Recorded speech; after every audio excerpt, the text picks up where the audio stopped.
I just want to say thank you so much for listening to the podcast. And I'd really appreciate if you would also mind subscribing to the podcast. I know a lot of you are listening, but make sure you are subscribing. Feel free to share it and let me know what you think over on Instagram and Facebook at Jeff Gruby. It's about growing as a person. Your best is completely unique to you. Hey everyone, thanks for joining me on Fuck Perfect. I'm here with the lovely Taryn Kennedy. Thank you so much for joining me, Taryn. Thank you for having me. I'm very honored to be a part of this podcast of giants. Giants, nice. Industry giants. Industry giants. So can you tell us what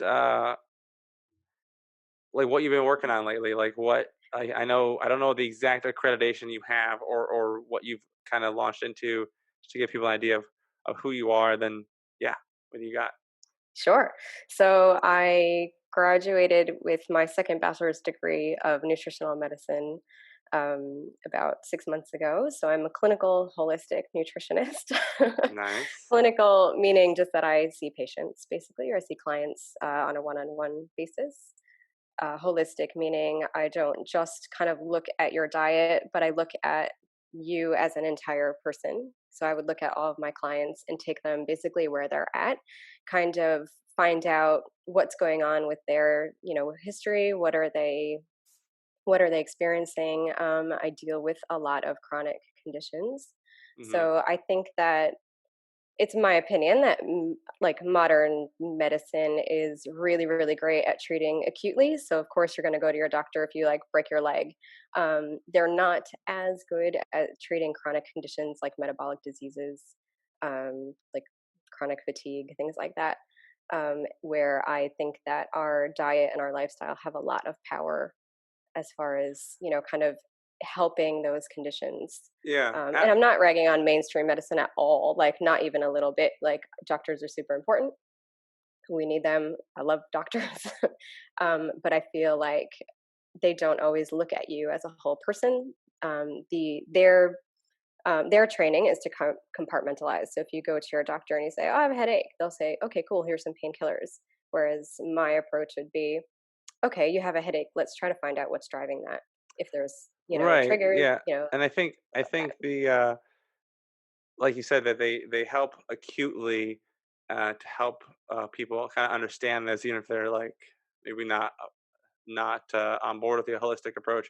Holistic approach, from my point of view, correct me if I'm wrong, basically is the other piece of the puzzle. It's not like neither one is wrong. It's just the doctors, when you look at okay, you have these issues, they're lifestyle and diet issues. Let's fix your lifestyle and diet. Doctors aren't fixing lifestyle and diet. Right. Doctors are fixing either very major problems, very acute problems. And if they don't, they might not know how to fix it from a diet and lifestyle point of view. So they actually, they're not opposing, they're actually complementary. Absolutely. Yeah. Absolutely. I know one of the things that made a really big impression on me was in my first year of going to school for this. One of my teachers said, look, health is like a pie, and each practitioner that you might have is part of that pie. So your general practitioner, your doctor will be a part of that pie. Your nutritionist might be part of that pie. You might have other doctors that fill in that part of the pie. You might have your trainer. Like if you go to the gym, you might have that be part of your pie. Exercise is part of your pie. Diet is part of your health pie. Chiropractics might be part of it. Acupuncture might be part of it. So it's all of these things together make up, whatever your perfect health pie is.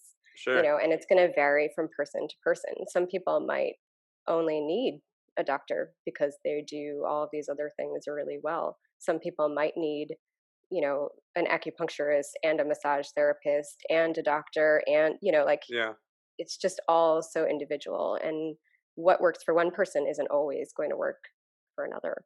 Absolutely, yeah. I think about 20% of the people listening are going to want pie now. Oh yeah. But probably as a nutritionist, probably shouldn't be talking too much about pie. That's fine. It's a good metaphor. Yeah, and on top of which it's really interesting too is that and kind of what we both do is to bring up more things that are treat meals. Cookie cutters, like people say, there's all these cookie cutter kind of diet or Mm, cookie cutter advice out there. yes. Whether it's like do this diet plan, it's fine, or do these Pinterest workouts, it's fine. I'm like, no, no, that's not fine. It might get you somewhere, Mhm, but it's not actually customized. And I think what we both do is customized. Um, and it's so funny absolutely. too because technically I mean, so many people out there always can see how some people would be like competition for each other, or like how Mm. you can't be friends with someone who's trying to get the same person. It's just there are so many people that help out there. There is There's so not many people. enough competition Yeah, that's going to be helping. So yeah. And for me, it just comes down to what does the client need, really? So it's right, like, that's it. What do they need? And I would never, ever stop someone from using my services in conjunction with someone else or instead of someone else if that's how they sure, feel they need yeah, to if go. you're It's just that you got to do what's best for you. yeah, And I'm never going to stop someone from doing that. yeah, exactly, exactly. That's awesome. And so we have an interesting background. I think we have a phenomenally interesting background, and it's a similarities how we met. But like, how is it that I don't even know the answer to myself. I mean, I would be probably taking up too much time, but I'm gonna ask you, Okay. how did you go from don't even worry about the job in between. How did you go from your first degree to your second? What made what made you go, "Hey, I'm gonna go into holistic nutrition and helping people one on one, like clinical." Yeah. Yeah. So most people listening won't know who I am. So I started out with a degree. I have two degrees in theater. My first bachelor's degree was in theater arts and radio TV production. And then ended up getting a master's in theatrical lighting design, and that's how we met at the University of Arizona. And as you know, Jeff, theater is incredibly hard industry to break into and Yeah. get paid. So while I'm not a person that's all just about the money, but I do like to eat food and I do like to have a place to live. And when I moved back to New York, that's a hard, it's a hard industry to get paid, and a lot of um, when you just first get out of college they want you to work for free or like for the Sure. price of a metro card, and it's really hard to establish yourself, as I'm sure almost anyone in that industry will tell you. And I got tired of that really quick. um, and I think what it was for me is that I've always had an interest in kind of food and how it makes you feel, but I didn't really start understanding the connections until I was in my early 20s, so after I had graduated in the Uh first huh. place. Then, skipping the job in the middle, but we'll just say that it wasn't very fulfilling, and I felt like, I really felt this calling to help more people, and I think that's really where it stems from, and to just kind of I can see it's very obvious to me that the way that our society, the Western society, is going is not very healthful. With a lot of different practices, but especially in how our food is produced and what we eat. Mhm. And I think that people are becoming more aware of it now, which is great. But there's still a lot of people that don't know or don't understand, and Yeah. they don't understand why they feel the way they do.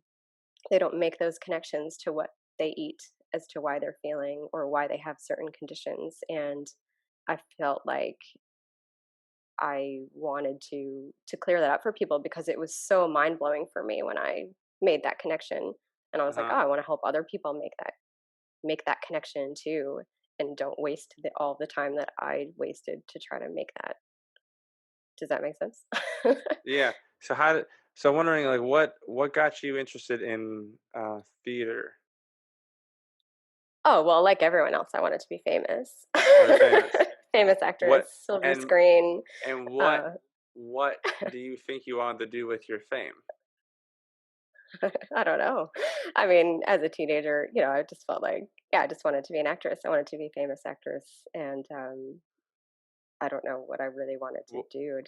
What would you what you know. if you were a famous actress, say your dream came true first time, what would you be doing with the fame or the money or the power or the influence? Um, that's wow. I've never really thought about that because it turns out I was a really bad actress, so that didn't last very long. That's why I went into design, Mhm, um, and very few designers are famous. But huh, I don't know. I guess it'd probably be similar. Maybe not health wise, uh-huh. because I probably would have gone a different route. So I can't say that it would have necessarily translated into Excuse me, when I open this like a health blinds. scenario. But I think, I always kind of said like, well, if I won the lottery, Yeah, I would sure. give it to charity, and I mean, obviously you want to take care of yourself, Interesting.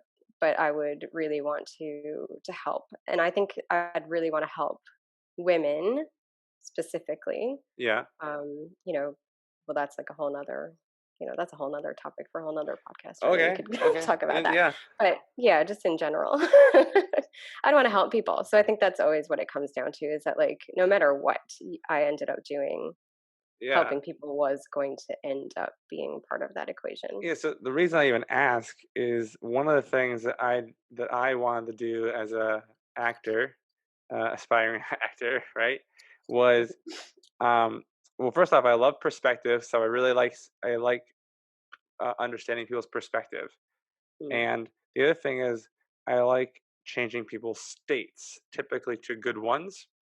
mhm, And I thought, what's the best way to influence the most amount of people and to change their states is to make them laugh and be on TV or movies. So that's what was driving me. Uh, and then years later, I figured out, oh, there is a common thread here to helping people, sort of like you're talking about. So my first question to you then would be, what in your life did you used to seek perfection on or try to be perfect that's not health related, and it was causing you too much pain and you decided to stop seeking perfection with it but kind of start seeking progress. mm. Is there an area that you can think of in your life that was Probably every area in my life. I am a textbook perfectionist. okay? Always have been, even as a child. Straight A's, do good in school, act the way that you're expected to act. And I don't know why. I think that's probably just a part of my personality.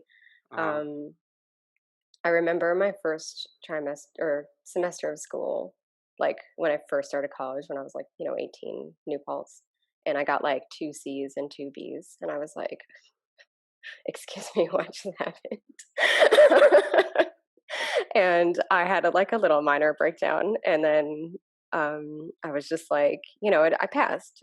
It's really not a big deal. No one's going to ask me what I got in statistical, like, or psychological statistics or whatever the math class was that I was Yeah. taking that semester in my first semester of school, being away from my family for the first time, like all of those other things going on that you have to deal with when Yeah. you Well, it's go it's to, so interesting because if someone that's I mean, I know I also was a trying to be a perfect person all the time. But I'm wondering from your point of view, how does someone that's seeking perfection in so many areas go into art, which is a subjective, yeah. no way to gauge if it's perfect? Yeah, that's a good question. I don't know. I think it's just I have no answer. Next question. Next Um, question. Pass. Pass. no, I think it's a really interesting it's a really interesting question. Um, I've always been into art. Again, as even as a child, like I've always really enjoyed creating, and I think art. I never. That's so. I was perfectionist probably in every area except that. Is it because you think it Where allowed you not to be? maybe, yeah, Uh-huh. possibly. And I There's think, no wrong answer, by the yeah, I know. way. There it is again. Yeah, no, wow, that's super fascinating. But I think creating is magic, and I think Hmm. that just by doing it, it allows for imperfection, like you said. and um, because it is art is subjective, it doesn't have to be perfect. That's not something I ever really thought about consciously. But and then I think even moving from like quote unquote normal arts, like drawing and painting, which is where I Uh-huh. started, and moving into the theater, which w- is definitely not perfect. One, because there's so many other people involved, and you have so little control over other people's, Yeah, and how they do their art. Like, for example, as a designer, you had to be part of a design team. Like, I couldn't control what the costumes looked like or what the set looked like. All I for could sure. do was do my part of it to the best of my ability in any given moment. Yeah, and I really like the not that I was ever a artist or photographer or anything else, uh, but the reason I really liked theater was that it was such a community effort. There are so many Mm. uh, live, uncontrollable elements that you Yeah, just kind of work through. And the interesting thing to me was how different, like even if everything was the same, like everything, lights, setting, costumes, acting, lines, everything, right? The audience changes the whole dynamic too, right? yeah, There's so many yes. things that can be changed where if someone's like, "Hey, was that play, was that musical good?" You're like, "Yeah, I enjoyed it." But with a painting, you can stare at it and you can Mm, nitpick. And yeah. you're like, "Ah, I don't really like this part," or like, and the theater is like, unless it's recorded, it's like it's in your memory or not, right? So I like Mm, the idea that you can't really just sit there and just nitpick at it as much, which is really mm, interesting. Uh, yeah, so that yeah, so you used to focus on say academics to be perfect, right? yeah. And then did you stop trying to be perfect in any of your academics? Not really. Not gonna lie. Even just in my I just finished school, as I said, and Uh-huh. um, the majority of the time, I mean, I feel like perfectionism is really not what I was doing this last round. It was Okay. more of a do your best with what you have got right now. So like if I'm more concerned now about less about being perfect or even just like perfect on paper. And I didn't get straight A's or whatever in this most recent round, and I was okay with that because I was going through a lot of stuff at the same time as far as like other commitments, and so I was like, okay, I feel like as long as I can give my best every day, Hmm. and my best is not going to be the same from day to day, if that makes sense. So like Absolutely. my And best today might not be as good, quote unquote, as my best yesterday, and it might not be, or my best tomorrow might be even sure. better. But as long as I felt like I gave this my best shot with what I could do at the moment, I was totally at peace with Okay, whatever. great. Does And that so make then, sense? Yeah. yeah, absolutely. And so, I mean, looks like you have kind of shifted to progress over Yeah. perfection. Yeah. And That was actually I had that on my laptop as my screen. oh, really? Like, yeah, progress, not perfection. So it's like as long as I was moving forward, Bang! I it love was it. okay. It didn't have to be. Didn't have to be And perfect. which and out of curiosity of the all the all the degrees you have now, which do you think was say the most fulfilling and enjoyable to get? Oh, this most recent one, Okay. absolutely, Hmm. the one with my nutritional medicine for sure. Awesome. So, like, what maybe then in what area did you focus on perfection in your health that was actually causing more pain or just negativity or disaster? Like, because I know some people, like when I'm working with someone, and they're like, they're coming to me saying, I worked with someone else in the past, and they told me I had to eat like 1,723 Mm, calories a day, and like oh the yeah, anxiety of hitting that number, and then they're like, "I'm tracking my steps, and I have to get." I'm like, "Oh my god!" Like, take a breath, yeah, calm down. It's no, not so specific. It is. It's a guide, no, right? So, like, yeah, there are people who come to me who do focus on their health in a very perfect way, and it causes so much more stress. It does them a disservice for their health in general. You know. totally. Oh my gosh, So, yeah, how I see about for so many you? people like that. For me personally, I think as a nutritionist, there's a lot of pressure to walk the walk. Mhm. Um, and like I don't have the energy to always to walk the walk, you know, like Yep. I'm human like everybody else. And there's definitely some nights where I come home and I'm like, oh God, I'm gonna get a pizza because I cannot, like, the thought of cooking today is just Yeah. going to send me over the edge. Um, you know, and I try not to make that very often, but I think for me, having that pressure to be like, oh, like, well, I always need to be eating a salad and like Instagramming my like perfect food and doing all of that. You know, it's hilarious. I Actually don't only really do Instagram this my really anymore. unperfect food. I only Instagram the treats, and people were like, "How do you do it?" I'm like, "I just don't show you all the healthy stuff because no one Yeah. wants to see that." Right. Yeah. Who wants to see healthy food? Broccoli, you know, I love broccoli actually. I But know, right? yeah, I think, and just like admitting to myself too that I'm like, it's okay. And like I it's funny because I don't expect perfection from my clients. All I expect is their best effort. So, Mhm. you know, and I actually wrote that into my client agreement and I said like, and I almost used that exact wording. I said, I don't expect perfection. We're all human and we're not going to be able to follow something completely perfectly all the time. That's just, that should be a given.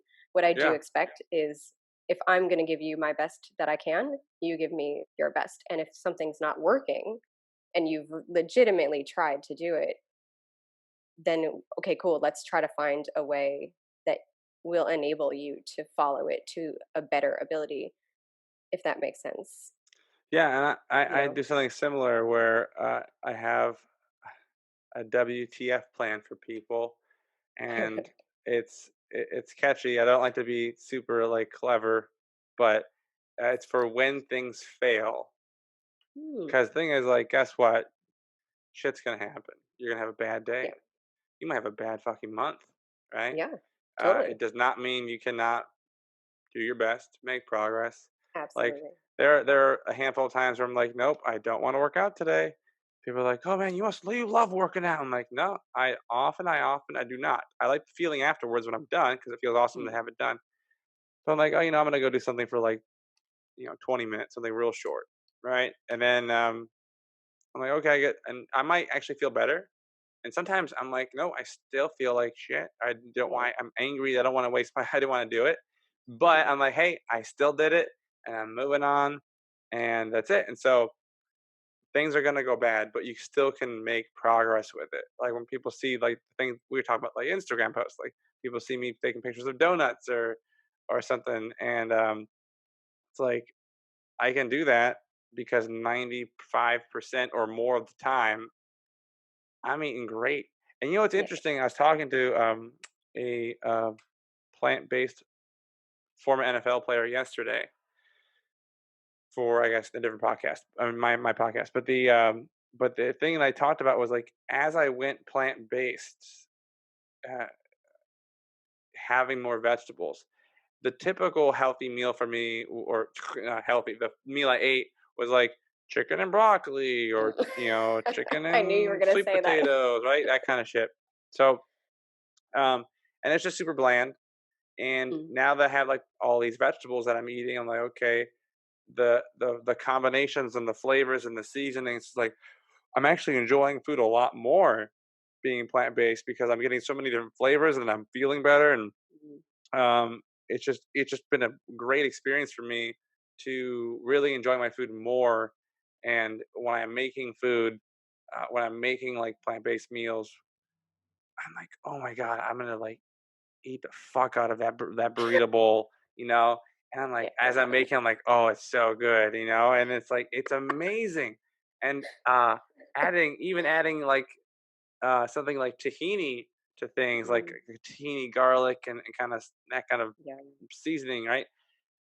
It can just turn any, oh god, it's so good. People that hate vegetables, I swear to God, it is a huge tip for you. When you do stir fries, add like garlic and tahini. So Yeah, always garlic, always. yeah. Yeah, then I even, like, was just I'm always learning something too. I can burn through health and nutrition stuff like it was Lord of the Rings when I was a teenager. Now I can't really do anything fiction. It's like, "Oh my god, do I have to?" Aw. Um, But I was reading about the benefits of garlic and how there's a certain property nutrient in garlic that actually after it's cut it lasts for so long before it goes away. Yeah. And so if you cook it and stir fry it actually zaps it completely. If you bake it it's less, but then jarred garlic and water even has less of it. Mm. So I'm like, all right, guess I'm back to cloves and cutting it, and I just Yep. put raw garlic in my food now. I just eat Yeah. it. That'd be the And Allison, I think, what? in the garden. Is it Allison that you're talking about? The compound. Sounds like a girl's name, but but I think, but yeah, I'm pretty sure you're right. Yeah, ALLICN. I'm pretty sure that's what it is. Yeah. And it's like that's the property that actually is affecting your immune system and fighting cancer and things like Hmm. that. It's like, Yep. well, shit. It's antibacterial as well, antiviral, Yeah, and I used to think, boosts the immune system. I know my grandfather listens to my podcast too, and so That's I really know, I'm not sure if he still does do this, but he would eat garlic, like raw garlic, like it was medicine. hmm And I'm like, "You're crazy," as a kid, "You're weird." Like, "Wow, you're just ahead of your time." Yep. Turns out it is medicine. Turns out, like 30 years later, he was onto something. So, awesome. So what do you got going on next, Taryn? What are you working on? um, I'm working on a few different things. So just kind of getting my business up and running. Also working for two different podcasts myself. One is In the Ooh. Balance, which is like a wellness podcast. And really, really lovely. I've been doing that for 3 years now. I'm also working for a podcast called FX Medicine, doing some post production stuff, and that is like the pretty much like the premier like podcast in my industry down here in Mhm. Australia. So that's really cool. Really excited to be working with those guys. And what else am I doing? I'm working for Jamie's Ministry of Food here as well. So I'm teaching people how to cook, which I think is a huge component of eating healthy Oh, because I think absolutely. we've lost that Mhm. kind of those skills. I mean, when I left home, I didn't know how to cook. And Yeah. just partially because I had meals made for me my whole life. Yeah. Like my parents would cook and we would eat, and that was pretty much the deal. And then going away to school, you had your meal plans and other people would cook for you for the first 4 years of I college. And I I got have out it of I school have and it I was like, written I don't know how down. to do I'm this. so glad you brought it up because I had it written down when we talked before the podcast. I didn't bring it up because it's been so much fun about the food that we ate in college, Oh right? my god. Like Yeah. I so I'm really grateful actually for this one area. I loved peanut butter and jelly and peanut butter and banana. I think that pretty much saved me. That's Yeah. like I had a lot of good nutrients. I eat those like crazy, right? But I ate. I don't know how I'm alive. I was telling you that I would eat. I hardly ever drink water. I Mm. never drink. It was either soda and then meh, I think juice and no soda, chocolate milk, and then Tide would be like for a last juice and water, which was almost never, ever, Yeah. ever. Oh, I Water was drank so free at a much restaurant. soda. Fuck water. Don't give me this free stuff. Give me the paid good. Uh, I can't say the soda, Sugar. but yeah, give me the good soda stuff. And then I don't know how I didn't have any water. No wonder I had like eczema issues and probably like dehydration issues and chapped lips. They'd be bleeding Mhm. all the time. And then Yeah. I ate like Fired up. hot dogs, 2 hot dogs every day for lunch. That's like, I oh know. god, I so know. gross. Yeah. The amount of soda I used to drink as well, like, is staggering when I think about it. Throughout my entire teenage and Mhm. like early 20s before I gave it up. And when I gave up soda, like I was like, I'm not drinking this stuff anymore. I lost 5 pounds immediately within like 2 months without changing anything else because there was that much extra sugar and calories in it, It was and I really didn't hard change for me to anything. give up soda. It took me many, many tries. Thank God for GT's kombucha. I was like, I can kick now. If I even like thought like, oh, I'll take a sip of a soda once or twice a year, and that's a sip. I'm just like, Yeah. oh, it's Oh painful. my god, me too. Because 'Cause I'm like, "Oh, that" like, "that soda, I haven't had soda in forever. Let me just take a sip." And I was like, "Ew, this is gross." Yeah. I'm so glad I stopped drinking You this know what's because I interesting? don't have the When taste buds for it. we were talking about the pieces of the pie, do you know? Do you? I'm sure you do, but HRV, heart rate variability, Mhm. you do? What about it? Okay, no, cool. So it's yeah. What I'm about like, it? I'm "Yeah, like a yeah. fucking What about it?" expert, bitch. No. So Certainly not. it's new to me. It was new to me, maybe like 4 months, 5 months ago, Mhm. and like this is an amazing measurement, like amazing measurement for health and wellness. I love it, and so I became obsessed with like how high can I get my HRV? This is great, right? And some people like I wear this like kind of whoop bracelet thing that tracks your HRV. Your recovery is what they kind of are dealing with sleep and recovery, and so it's like the other aspect of like, well, if I want to be train hard and expect these things in my body, like I make sure I gotta have the other side, which is the recovery, which is the food, the sleep, the stress, and all that stuff. And so I started to notice what foods, if I ate for dinner, would give me better recovery. I was like, Mm. that's really interesting.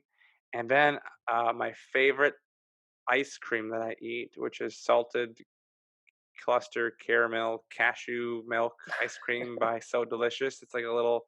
It's great. It's non-dairy ice cream, and the flavor is amazing. It's so Mm. great because I don't like the icy kind of airy Yeah. ice cream that's out there. Yep. I want it to taste like old dairy ice cream, which I'm not eating anymore. Right. I ate it, and it was like my recovery was like in the red. It was really bad. So I was like, maybe it's a fluke. And I waited a couple days and ate some more.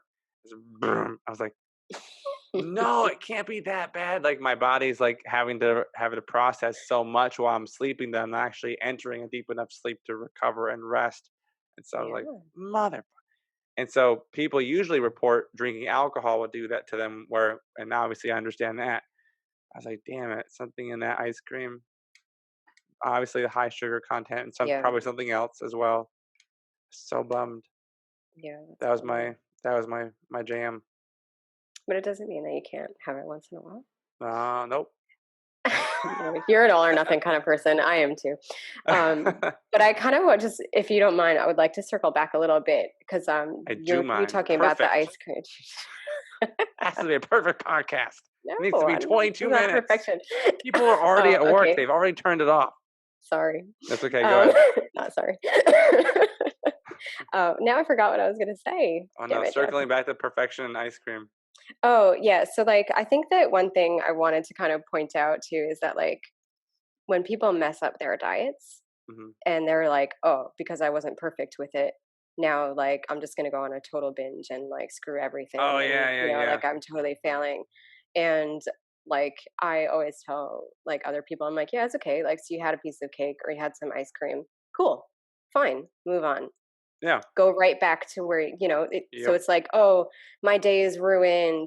I had a piece of, like I had one, you know little tiny piece of this. I had a piece of cheese, so now I have like license to eat whatever I want to Right. for the rest of the day, and I'll start again tomorrow. But then they don't. I wasn't perfect, so now I can go all the way Yeah, bad.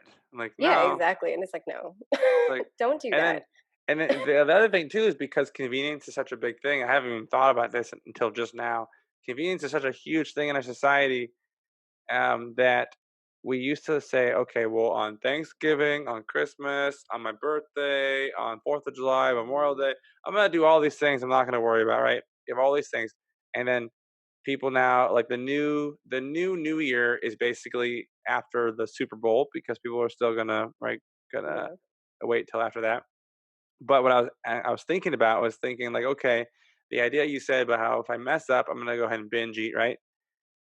Tying that to like, well, there is this new season of blah blah blah on Netflix coming out, so I'm just gonna tie that and binge out. And they plan all these like major events, like, hey, when Stranger Things comes out, I got all these snacks and food. I'm just gonna Yeah. binge watch it and binge eat and binge fuck up, basically.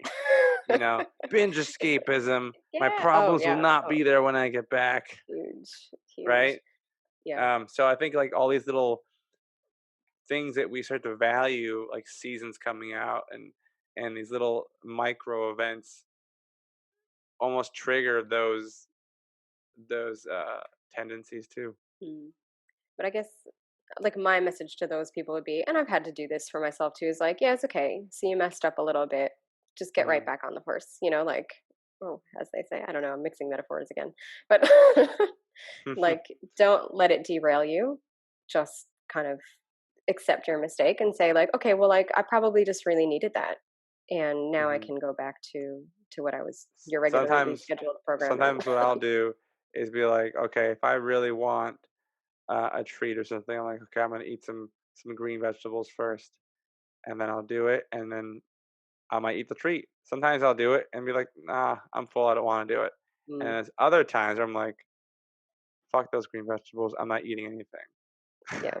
and so I I don't mean, eat I it. think there's a lot to be said about delayed gratification as well, and that's another Right. strategy that I try to employ. So I'll say to myself, or I'll suggest to my clients, and I'll say, okay, you can have that thing in 10 minutes, and I'll set a timer. And usually, by the time the 10 minutes has passed, I'm like, it's not as important to me. I I don't know, really isn't it need it. And wild to sometimes it is, and sometimes I'll be like, yeah, okay, cool. Like I'm gonna eat that piece of chocolate because I yeah, really, really want it. But it's like I've I've I've made a deal with myself and I've completed that deal and sometimes I'm like, yeah, mm, no, I was wrong. I'm okay. Don't really yeah, need it. That was just probably an emotional reaction to something else where I thought I right. needed to put a band-aid on it by So many eating a piece of people chocolate or so, something. so many people will be like, I feel this, so I'm gonna go do this with food, right? Whether Mhm. it's like I feel happy or sad, or I just got a new job, or I got fired, or I got engaged, or I got broken up with, like, let's go get some food and drinks. Yeah. Um, and and it's like the solution to everything. And the interesting thing is, people even say, uh, "Oh, I don't feel full. I'm gonna keep eating," or they say, "I don't feel hungry. I'm not gonna eat Hmm. my base metabolic rate of calories." I mean, that's bare minimum. So it's like, well, your feelings are actually fucking liars. Yeah. don't don't trust them. Don't trust those Yeah. Well, feelings. thank you so But much, Taryn, for being on the podcast. It was super fun having thank you you for on. having me. Pleasure. Absolutely.